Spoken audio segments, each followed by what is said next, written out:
Today on the Garage Engineer, not only are we going to build these two beer totes, but we're also going to talk about different variations that we can apply to the tote to make it unique and personalized.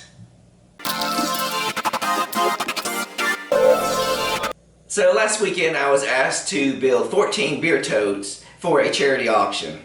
These totes were 5 inches wide by 9 inches long and were made out of 3/8 inch plywood. It was a fun project working with this group, and as I was batching out the pieces and assembling them, I had a lot of time to think about how I can make this more efficient or variations to this project. And so in this video I wanted to show 5 different variations of this project and how in each of those variations you can change different aspects of it to make a completely different looking beer tote.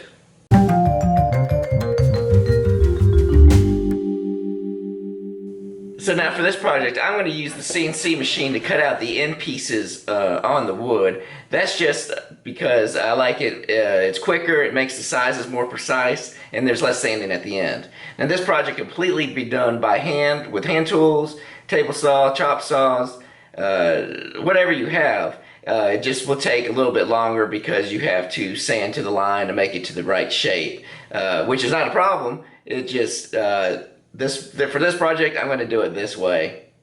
And also, if you're interested in the measurements or any details about the plans, a link to these plans for this project can be found in the video description below.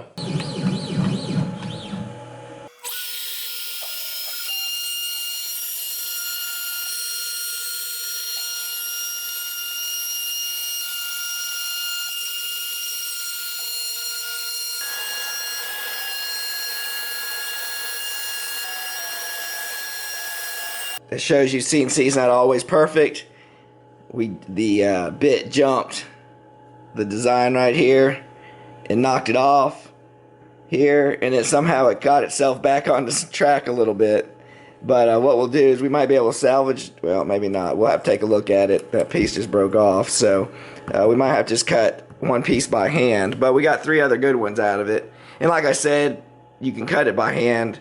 Or with another tool, circular saw, table saw, whatever. It doesn't matter. No matter how you cut it out, it all comes out good.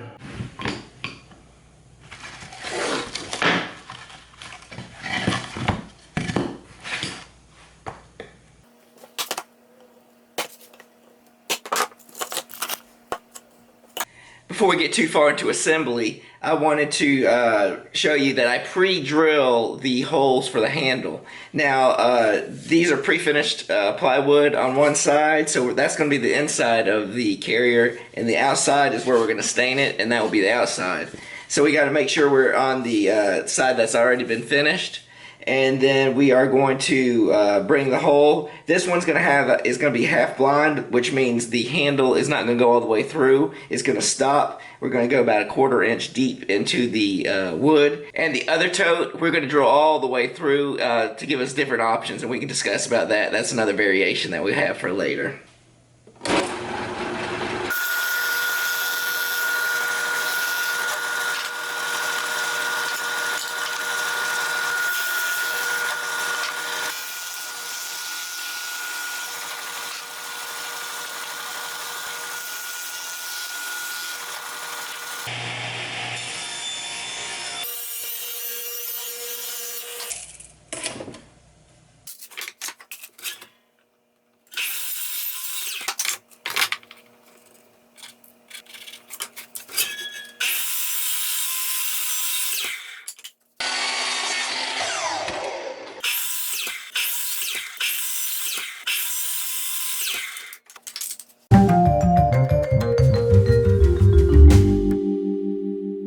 So first let's talk about material type. You can make it out of simple 1x6s, which is a little bit thicker than I like. You can even cut it down to a 1/2 inch thick would be a good size.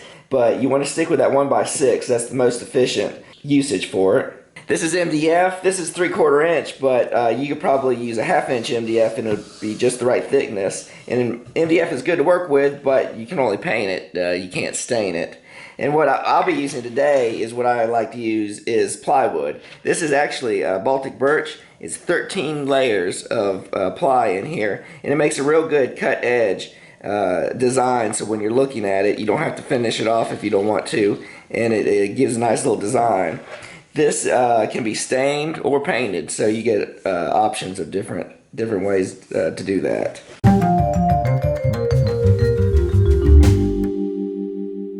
So one add-on I've seen added to the beer totes is people putting a bottle opener on the side. Now that is a nice touch. Sometimes I think this sticks out way too much based on the profile of the entire tote. So I'm thinking, I've had a few designs that I wanted to share that could have the same purpose, but just be a little slimmer. So our first two bottle openers are going to be quite simple. We're going to drill an inch hole, about 1/4 of an inch deep, and then we're going to use this is a square mending brace for wood. And then we also got a 1.25 inch fender washer we're going to use also. So first let's drill the 1 inch hole into our end piece. To drill the hole, I'm just going to use a Forstner bit in this 1 inch diameter, and we're just going to go down about 1/4 of an inch.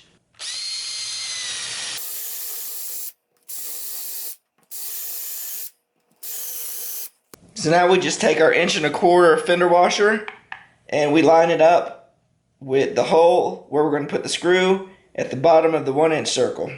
So screw wise, I don't have a screw that's big enough to fill in that whole gap. So what we'll do is I'm going to take a number 8 screw. This is about 5/8 of an inch. I'm going to take a number 8 washer and use that just to fill up some of the space there. And what we'll do is we'll line that up. We'll stick that on the middle line there. Move our washer to where we want it.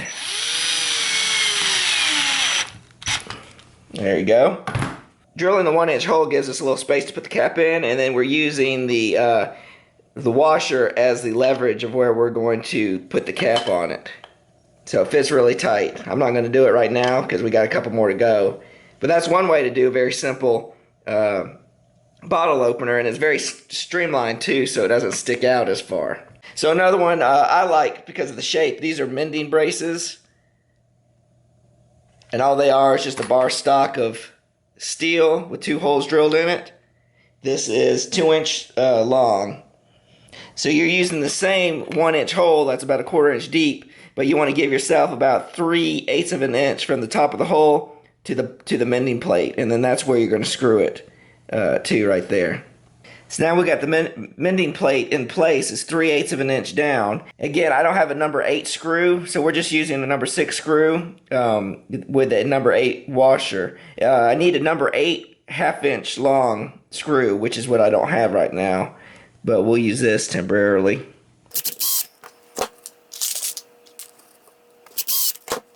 And there you go, you got your mending plate using your inch diameter circle. You put the beer in there and it catches just right. You get nice leverage in there.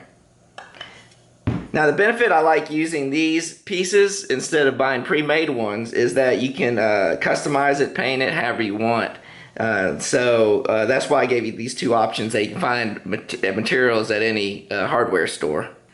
So for our last bottle opener, what we're going to do is we're going to take this is a 1 inch diameter washer. So it's used for bolts with a 1 inch diameter. And then we're going to use an 1.25 inch fender washer like we used before, but we're going to use it to get in conjunction with these two. Alright, so we take our 1 inch washer, put that down, then we take our 1.25 inch fender washer, and then where the hole is for the fender washer, you want to get it so you can see the bottom of the washer below it. So you see right here, here's the fender washer. You want to move it up. See underneath you can see the other washer. You just move it up until it disappears. You want to be able to put a screw into that hole later. That's how you want to measure to make sure it's in the right spot. So we're set up here. We're going to do just a little bit of welding here to weld those two washers together and make it a stronger bond. Now that we've got it tack welded where we want it, I'm going to go ahead and put just a little bit more on there to give it strength.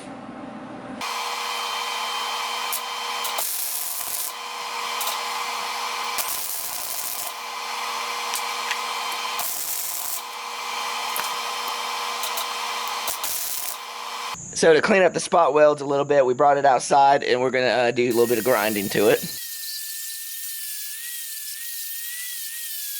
Now we're back in the shop. We've got our welded washers together here. We're going to line that up right in the center.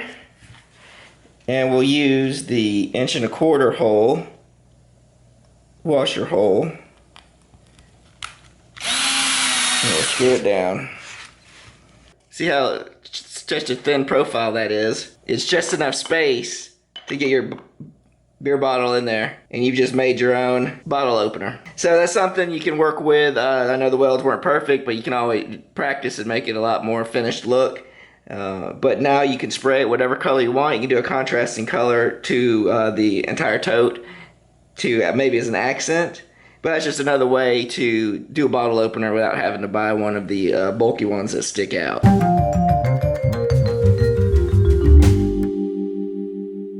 So the next set of variations is the handle. Dealing with wood, I like to use dowels. This is a 1-inch dowel, and on one of the sets, I've drilled only about 1/4 inch down deep. So you're really only going to get halfway. It's called a half blind, and it makes a really nice look. But you have to remember to assemble this before you put all the sides in together. Whereas the other version, you drill all the way through.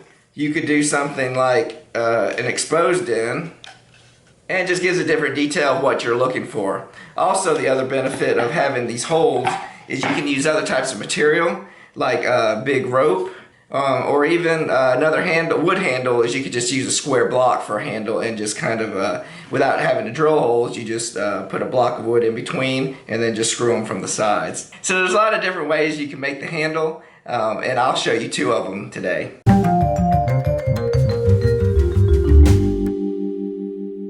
So side variations, this is where I think you can be the most creative with your design and make it stand out and be unique. There's different ways. You can do 3 equally sized stripes and just put a little bit of spacing in between here. Or also, I think on this one I'm going to do one that's a little bit bigger. This is 2-inch with a 1-inch up top here. And that way it creates a little window so you can see the labels of the beer through it. So I might do that one for this one. And then the traditional way to do it is you can put just one piece here. And then, but the benefit of this is you can do engraving of logos, paint designs. You can get really creative with this. You got a blank canvas that goes on here. But the other thing is when you start to assemble is you can use these ends to square up everything. You can square it up at the bottom, square it up on the end. That's how you're going to get your strength and your squareness. Is from these side pieces. So just keep that in mind when you start to assemble. So I think we're at a good point for here. Let's go ahead and start putting this together. And what I'm going to use is glue and 18 gauge finish nails.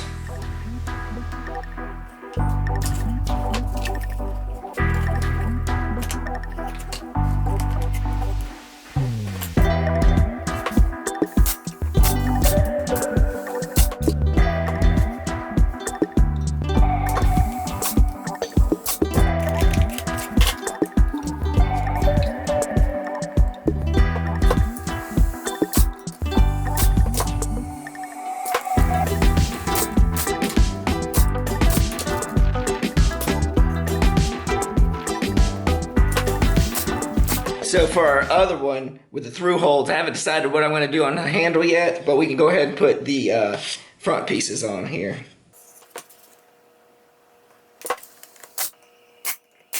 Now that we've got everything assembled, the reason I didn't cut the bottom out beforehand is because you never know if you have any variations on the width, just by even a little bit. If you want to get a nice clean spacing in between here, what I usually do is just cut the piece bigger than I need for the base.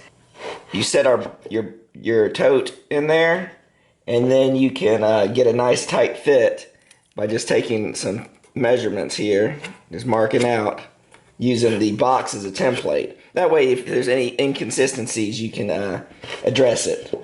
Now that we got our 2 bottoms cut out, we just need to get a little bit of glue and nail them through the sides, and we'll be put together.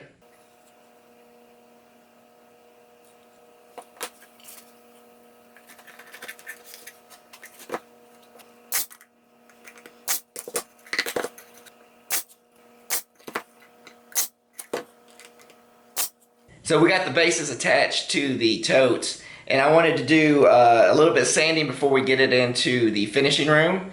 But one of the tricks I wanted to share that I like to do for wood projects, you got to be careful though when you're doing plywood because you'll burn through. You don't want to sand too much. So anytime you have two pieces coming together, this side is a little bit higher than that side. To make it perfectly aligned, don't worry about too much. I mean, you want to get as close as you can when you're nailing it, but when you're sanding is when you can kind of blend it together all on one side, and especially the bottoms too. Sometimes the bottoms get a little wonky or you got glue. Just give it a good sand so that both sides mating surfaces meet up and are flush. Now I think I've gotten a pretty good job of getting it pretty close, so I don't have really any areas that is really bad. But again, like I said, plywood, these are thin sheets, so if you sand too far down in there, it will burn through. Kind of like this, if you see. You can start seeing the orange. Well, I've burned through the layer, the top layer. So, but that's okay. We're going to stain it. We'll hide it. But that's just something to be aware of when you are sanding.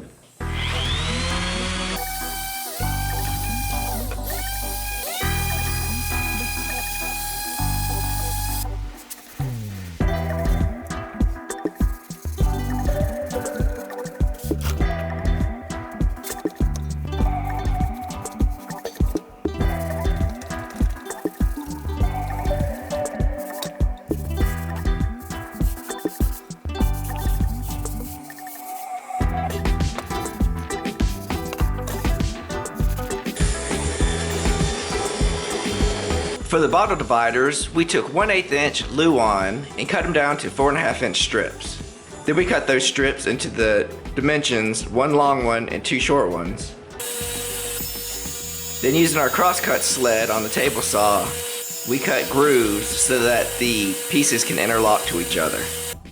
So earlier we talked about different variations of handles. This one was our half blind and it had to be inserted while you were assembling the whole entire unit before it went to paint because of it needed to be glued together.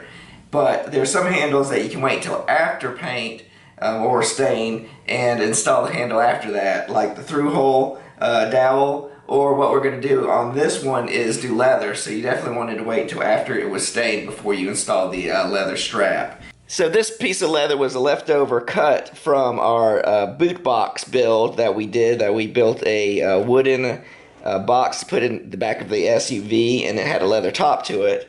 And this is about 7 to 8 ounces, so it's a good nice thickness. But what we need to do now is to cut it to kind of square it up because it's kind of an off cut. So whenever you're making a cut with leather or anything, cardboard or anything like that, I always plan to take 3 cuts. Don't try to cut all the way through in one cut. You'll never get a straight cut that way. Plan to do 3 separate cuts. Alright, now we'll cut the other side.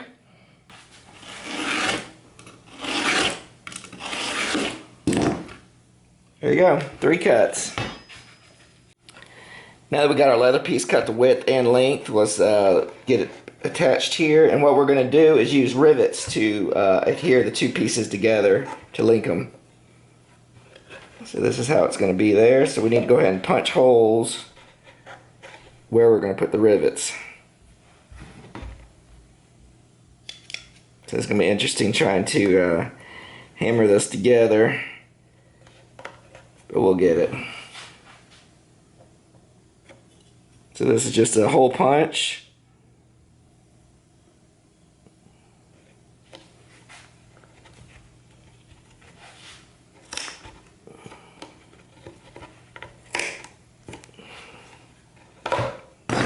There's one. Alright, we'll turn it around now. To make this easier, let's go ahead and attach this one first while we have some mobility before we have to struggle. So we will lay it down here. This is a pretty good kit I found on Amazon. I'll have it linked down below in the video description. Let's go with the antique brass rivet. Here's the cap. I think this is thick enough. Let's see here. Yeah, that'll be thick enough. All right, so get 2 of these.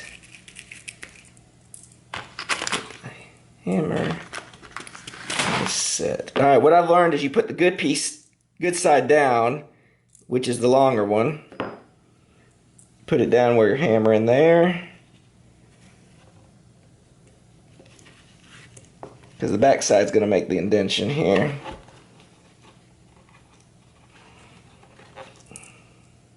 And then you put the little cap on top. And then you have your set.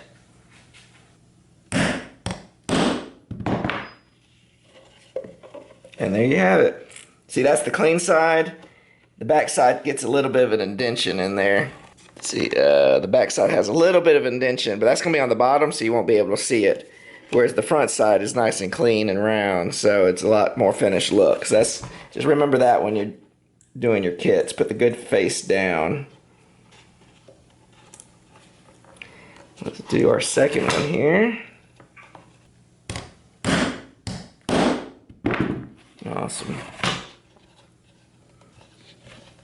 There's that. Now let's get the other side set up. Let's see here. We're gonna have to. It's gonna be tight. We'll leave it a little loose here.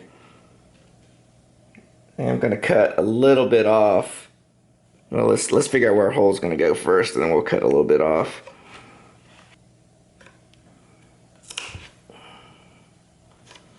There we go. Perfect. We'll just cut a little bit of our end off here, so it won't be so long. We'll get some more antique brass rivets here.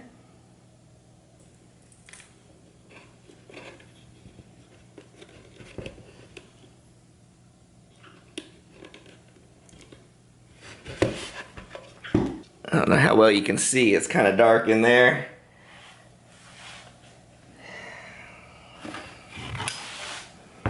We've got to get our hammer in here also.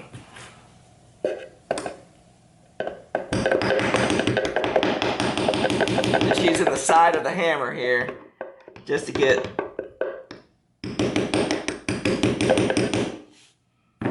enough of an indentation in it. And that should get that piece down. Let's get the other one hooked in.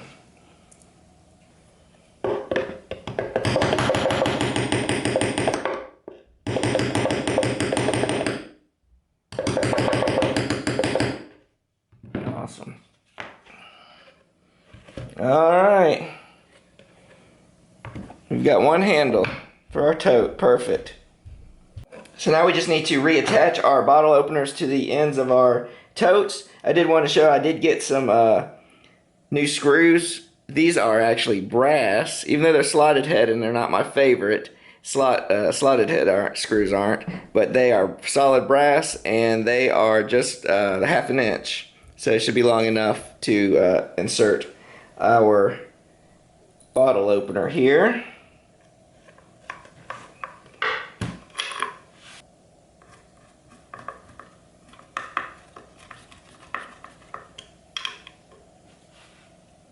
Now, I haven't painted these yet. I probably will paint them black. I haven't decided what I want to do with that yet, but I think the black would look good with the brass screws. So next we need to add my favorite bottle opener, is the one we welded 2 washers together. And for that I got the exact same screw, but this is in zinc instead of brass. So since we're going to go with a, right now it's silver, if we decide to change the color later we could change the screw. But this will match a lot better. So we'll get that all lined up. And there you have it. Now the final step to complete everything, let's get the dividers out. So here are the dividers we cut out earlier. I was just testing it out. What you need to do is, they're not going to fit going in like this. So you got to kind of put it in an angle. Like that. And these got to go in an angle also. One here.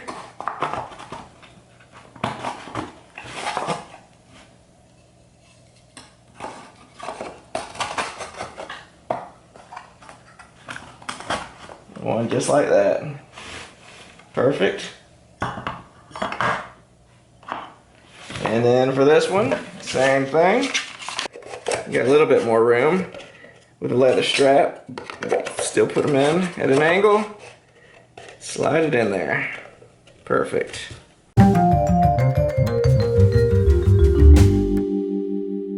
So the last variation I wanted to talk about today was how you can use these beer totes. I mean, yes, it can carry the beer around. They can also carry other drinks. But that's not the only use for them. They make a great caddy for utensils and napkins when you go to a party or if you have a barbecue. Keep it organized and so they don't blow away in the wind. Also in the craft room, you can use them to divide up paints, crayons, any art supplies that need to be divided up. So there's many uses of how they're used. We saw there's many variations of how you can make them to make them personal to you. So I hope you take a chance to make your own personalized beer tote. And if you want plans for the builds that we did today, look down in the video description below and there will be a link to the plans. And remember the ABCs of making. Always be creating. Till next time.